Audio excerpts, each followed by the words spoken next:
Una de las opciones bastante útiles que nos ofrece el router OS MikroTik es la opción de Destination NAT. Esta opción se encuentra ubicada en el NAT del router OS MikroTik. Mediante la opción de Destination NAT podemos definir IP públicas a un cliente y también poder realizar el proceso de port forwarding. La opción de NAT nos ofrece dos opciones importantes, la opción de Source NAT y la opción de Destination NAT. Source NAT nos permite a nosotros reescribir la dirección de origen y el puerto de origen. Es bastante útil cuando queremos enviar peticiones de una red privada hacia una red pública. Mientras que Destination NAT reescribe las direcciones de destinos y el puerto de destino. Por ello, el Destination NAT es bastante útil cuando queremos nosotros acceder desde afuera hacia algún servicio o equipo que se encuentre en una red privada. También es posible utilizar el Destination NAT para la asignación de IP públicas nateadas. Veamos un poco su concepto. Nos dice que Destination NAT procesa el tráfico que se envía a y a través del router, antes de dividirlo en las cadenas de input y de forward. ¿Por qué ocurre esto? Porque cuando se envía la petición al router, esta petición inicialmente es input, ya que normalmente apuntamos hacia la IP pública del router. Cuando esta petición llega al router, el router procesa la información y se da cuenta que necesita enviar esta información con destino hacia el equipo que se encuentre detrás de su red local. Y ese hacia se relaciona a forward. Mientras que SourceNAT es completamente diferente, ya que él procesa el tráfico que se envía desde y a través del router, después de que se ha fusionado de los chains output y forward. Por ejemplo, el SourceNAT permite enmascarar peticiones que vengan desde una red privada hacia una red pública. Eso quiere decir que estas peticiones saldrán enmascaradas desde el router. A eso se le denomina output. Forward es porque aquellas peticiones que vienen desde la red privada transitarán a través del router para que salgan hacia una red pública, por ejemplo.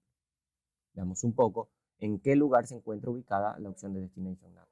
Vamos a encontrar la opción de Destination NAT a través de la opción IP Firewall NAT. Mediante la opción de Chain vamos a poder encontrar la opción de Source NAT y la opción de Destination NAT. En este caso vamos a hablar de Destination NAT. Esta opción me permite, como ya lo he dicho, la posibilidad de entregar una IP pública a un cliente o también generar un port forwardeo de puerto. ¿A qué me refiero con esto? Bueno, si yo quisiera desde una red pública ingresar hacia algún servicio que se encuentre detrás de un router, por ejemplo, un servidor de correos, en mi router principal, en mi core, aquel equipo que da de cara a Internet, debería poder establecer una regla por medio de Destination NAT, la cual en este proceso me indicará de que toda aquella petición que venga hacia la IP pública, esta debería ser la IP pública que deberíamos haber definido en nuestros routers, que provengan del protocolo TCP y que vengan con destino al puerto 25. Entonces, cada vez que el router reciba esta estructura, esta petición, entonces él va a enviar esta petición con destino hacia la IP privada de nuestra red. Lógicamente hará referencia hacia el puerto en específico de aquel servidor. En este caso estamos hablando de un servidor de correo. Para poder entender un poquito más esta regla, veamos el siguiente gráfico. El cliente que se encuentra en otra red pública o en la red pública, quiere alcanzar el servidor que se encuentra detrás de aquel router principal de la infraestructura. Entonces, este dispositivo apuntará hacia la IP pública que se encuentre de cara a Internet desde el router principal.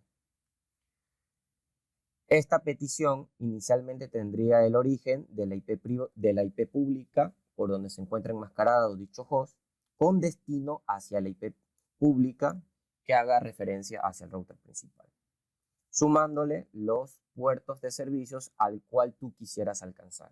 Esto es importante porque si simplemente especificamos la IP pública en nuestro dispositivo, lo único que obtendremos es la página de acceso del router principal, asumiendo que esta página de acceso, que es el puerto 80 del router, pues se encuentra activa, ¿no?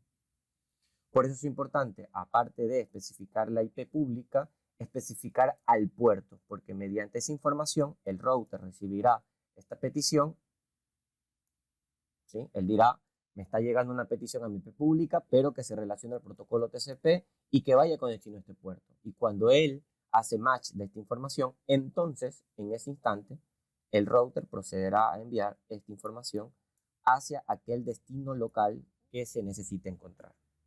Por eso es que nuestra regla de Destination NAT como acción dice que se envían estas peticiones hacia la IP privada, que viene a relacionarse al servidor, y hacia aquel puerto específico de este servicio.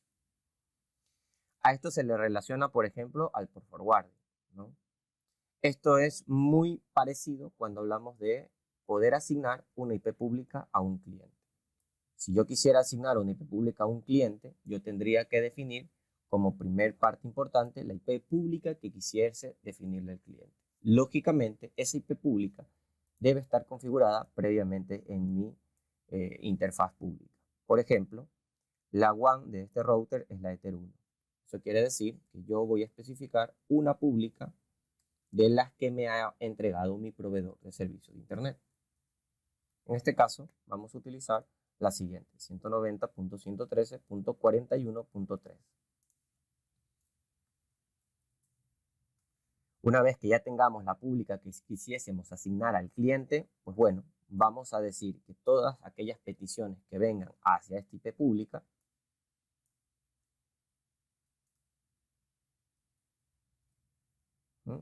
vayan con destino hacia la IP privada de mi cliente, a quien yo quiera asignarle dicha IP pública. Lógicamente, esta es una IP que debe ser alcanzable desde este router, ¿no? Cuando hablo de que debe ser alcanzable, hablo de que pueda ser alcanzable ya sea de forma directa o a través de un proceso de enrutamiento. Cuando realice este proceso, lo que voy a hacer es que todas aquellas peticiones que vengan con destino a esta IP pública, que es la mía, ¿verdad?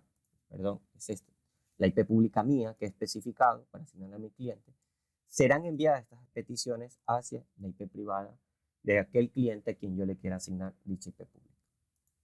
Este es un proceso bastante interesante porque de esta manera yo puedo entregarle a un cliente una IP pública sin generar el enrutamiento de una IP pública. Enrutar una IP pública también es bastante útil y es más, como recomendación es preferible muchas veces asignarle la IP pública al cliente. ¿Por qué? Porque de esta forma el cliente, ya teniendo la IP pública enrutada en su equipo, puede administrar de mejor forma dicho tráfico que venga a su IP pública. Sin embargo, el tema de enrutar una IP pública también tiene algunas diferencias importantes. Por ejemplo, de pérdidas de IP públicas, porque normalmente para enrutar IP públicas debemos segmentar aquel pool de IP públicas que se nos ha asignado. Y esa segmentación normalmente es de al menos 4 IP públicas. ¿Por qué? Porque en una segmentación de IP públicas al menos se debe trabajar con una máscara 30. Y en una máscara 30 normalmente tenemos la de REC, la IP principal, la IP secundaria y la IP conocida como broker. Entonces, en ese enrutamiento al menos perdemos 4 IP públicas.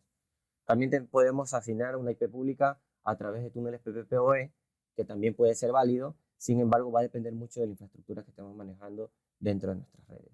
Pero esta es una parte interesante que podemos nosotros utilizar cuando quisiéramos asignar IP públicas a uno de nuestros clientes. Adicional a este proceso, debemos hacer un proceso de enmascaramiento, especialmente cuando quisiéramos nosotros aperturar desde la red local a nuestro equipo al cual se le asignó IP pública, ya que si no hacemos el proceso de enmascaramiento podemos tener un problema en específico de no poder acceder vía IP pública desde nuestra red local a través del servicio que se le haya asignado dicha pública, ¿no? Entonces, este proceso es importante porque nosotros debemos enmascarar todo lo que venga con destino hacia la IP privada del cliente.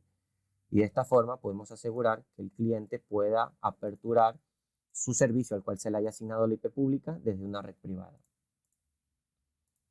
En este caso estamos enmascarando todo lo que venga con destino hacia el host local y finalmente le damos clic en aplicar y en OK.